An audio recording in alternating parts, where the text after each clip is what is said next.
I think we're just listening more to what the customer wants today more than ever before. We're not doing anything unique in that regard. I think we're just really intentional about it. You're listening to Bridge the Gap Season 5, a podcast dedicated to informing, educating, and influencing the future of housing and services for seniors. Powered by sponsors AccuShield, Connected Living, Hamilton Captel, Inquire, One Day, LTC REIT, It's Never Too Late, Meridian Capital Group, Solinity, The Bridge Group Construction, and produced by Solinity Marketing. Welcome to Bridge the Gap Podcast, the senior living podcast with Josh and Lucas, continuing our great thought leadership discussions here in DC at the NIC conference. We want to welcome Tiffany Cobern. You're with MedCore Partners and you're the Director of Senior Living Operations. Welcome to the show. Thank you for having me. Great to be here with you. Yes, and out of our shared hometown in DFW, Dallas, Texas, there's a lot of energy that's taking place here. So many different conversations all over the floors of this building. And, we wanted to get your story, the reasons why behind your journey into seniors housing. Then we want to dive into the strategy at MedCore. Let's first start with your story. How did you get involved with seniors housing? I needed a job in 1993, and I had just gotten married and relocated to a city where my husband was going to grad school. And someone that we knew, a mutual contact that both of us knew through our families, connected me with a group that hired me into the rehab space. And I worked for a nursing home rehab provider for a few years. And that got me started in the industry. I didn't even know anything about it. I was super young, obviously, and I fell in love with it because there was so much opportunity, and I really loved the people in the space.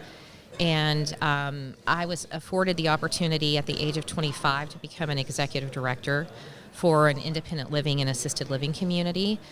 And they were they extended me a lot of grace to learn as I went, and I've never left it since then. That's incredible. So I want to pivot on that right there. To me, the role of executive director, I don't know if there's enough money that you could pay me to take on that role, right? Somebody is always upset with you.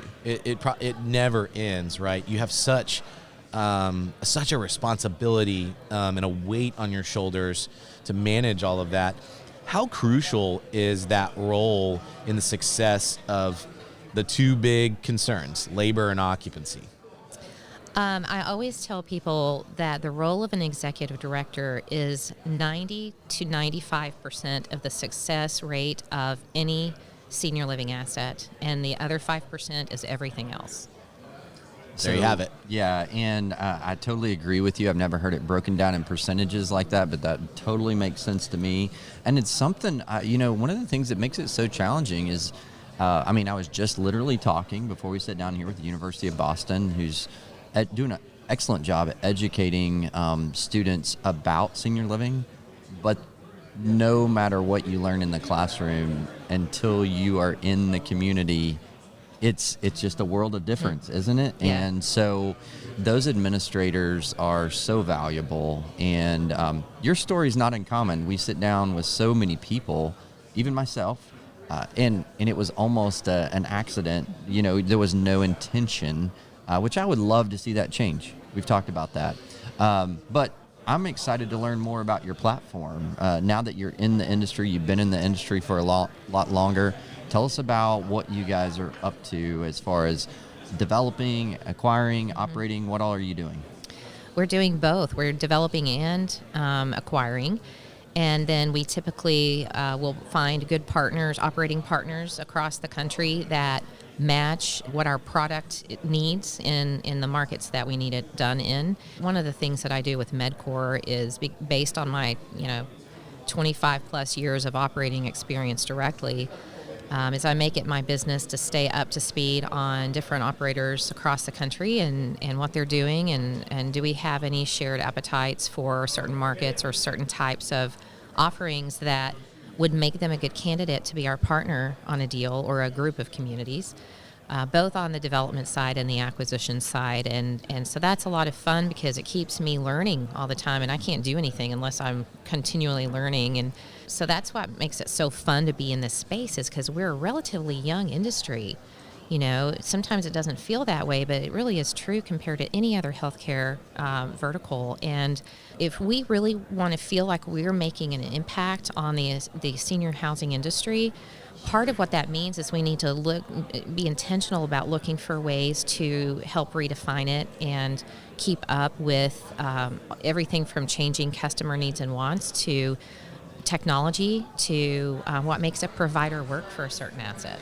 Well, speaking of all of those things, is there a specific sector, market type that you all, or product type that you're specifically trying to deliver, or does every single market, you just evaluate that market and do something unique for that market? Where are you headed in strategy? Yeah, great question. Well, generally speaking, we prefer to deliver an anchored independent living project that has about 65 to 70% of the total unit mix in independent living, with a balance in assisted living and memory care. That's our favorite thing to design. It's our favorite thing to promote. It's the most efficient way to help usher a senior citizen who wants to move in and become a resident through their aging cycle. And we like to do rental products. We don't do buy-ins or anything like that. And we look for markets where that works. But with that said, we're not going to pass on a project if it's a definite need in a market for maybe just AL and memory care only. But independent living is really the genesis, in our opinion, of the education that it takes to get a family and their loved one acclimated to all of the emotions and stress that go into leaving your home and starting that journey. So we find that our pre-open leasing efforts and our lease-up strategies work best if you offer that mix. So with that mix, that's not necessarily a new mix, probably not new for you, not new for the industry, but with the changing needs, preferences, what people are looking for, how is that redefining that? You mentioned that term, redefining senior living. Mm-hmm. So for those communities where you're putting that product type, how is the approach changing as you see it being redefined? Josh and Lucas here with an important update. We have amazing sponsorship opportunities here on the Bridge the Gap Network, and we're looking for 3 important businesses to reach out to us. To amplify your brand on the Bridge the Gap Network, schedule your call with us today by clicking on the link in the show notes. And now, back to the show. I think we're just listening more to what the customer wants today more than ever before. We're not doing anything unique in that regard. I think we're just really intentional about it. So some examples might look like we recently delivered a product in Norman, Oklahoma called Sooner Station at University North Park, and we literally spent 5 years bringing that product to market because the first 2 years we spent developing relationships with the University of Oklahoma so that we could find out if they were interested in collaborating with us on programming, alumni association benefits, joint marketing strategies, etc. And they were phenomenal to work with. And as a result, we've been open for 90 days now, and we already have 90 residents in the building. Wow. And part of that, I mean, that's obviously an unusual lease-up trajectory in the first 90 days. It's not going to stay that heavy. But part of the reason that we were able to pre-lease so successfully there was because we had 200,000 alumni aware of this product, and it's in a capture market, So those are the fun things. We take a need where all of the supply has aged and people have grown tired of what their options are in that market. And then we not only bring a newer product to market, because you could just stop there, right? You could just bring a new product to market and then just be like, hey, this is our new product.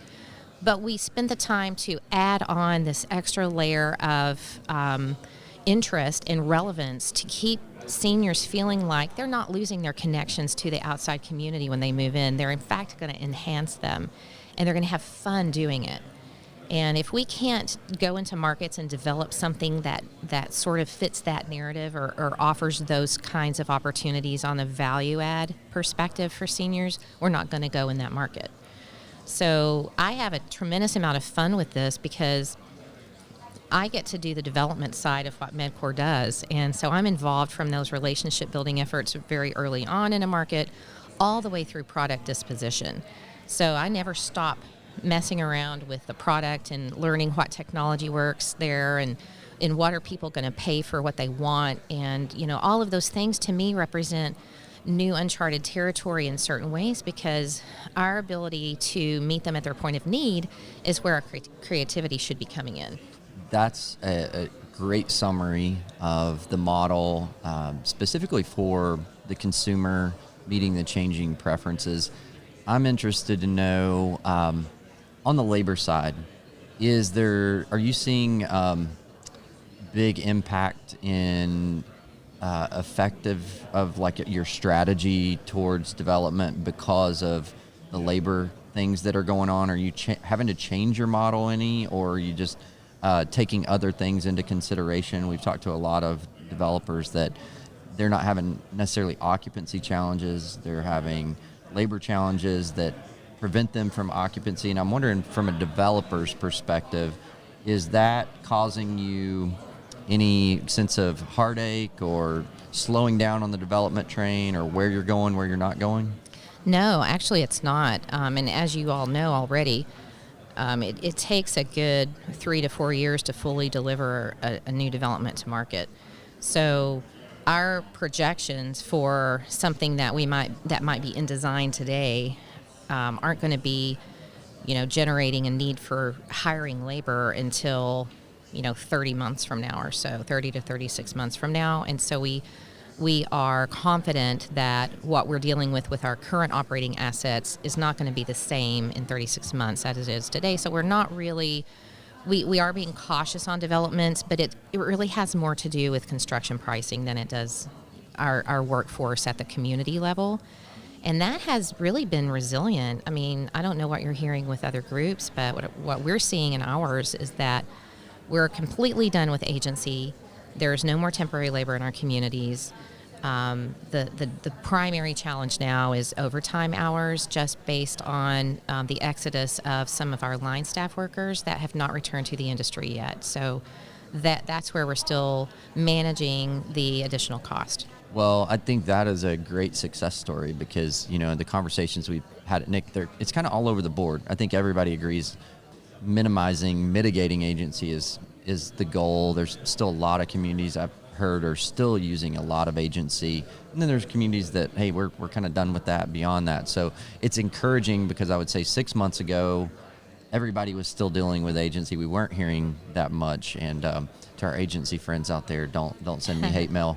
But, it's really interesting. So new development, and are you guys doing any repositions at all? We are. Yes, we are. In fact, that's really where the majority of our efforts are in the short term. And we're looking at a portfolio of 3 communities right now that we expect to close on at the end of the year.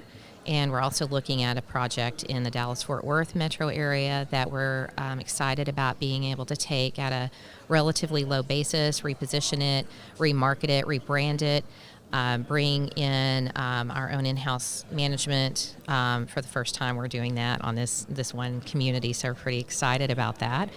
And then we'll see how that one goes as well. But those are all, kind of go back to what we were talking about earlier with there's so much current supply that if you are waiting on development or you're trying to qualify construction pricing, and this is causing some short-term delays in starting on project new starts, then these acquisitions that present incredible opportunities because they're in great markets, they have good bones.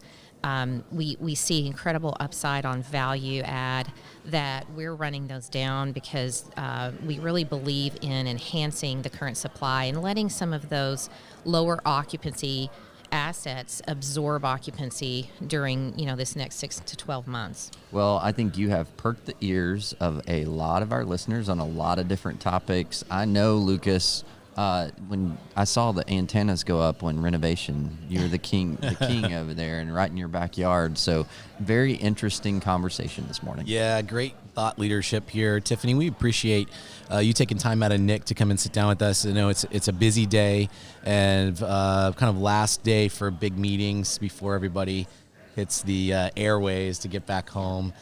So thank you for sharing your story with us today. You bet. It was a pleasure. Thanks, guys. And to all of our listeners, you can go to btgvoice.com. We'll connect with Tiffany and MedCore in the show notes. And thanks for listening to another great episode of Bridge the Gap.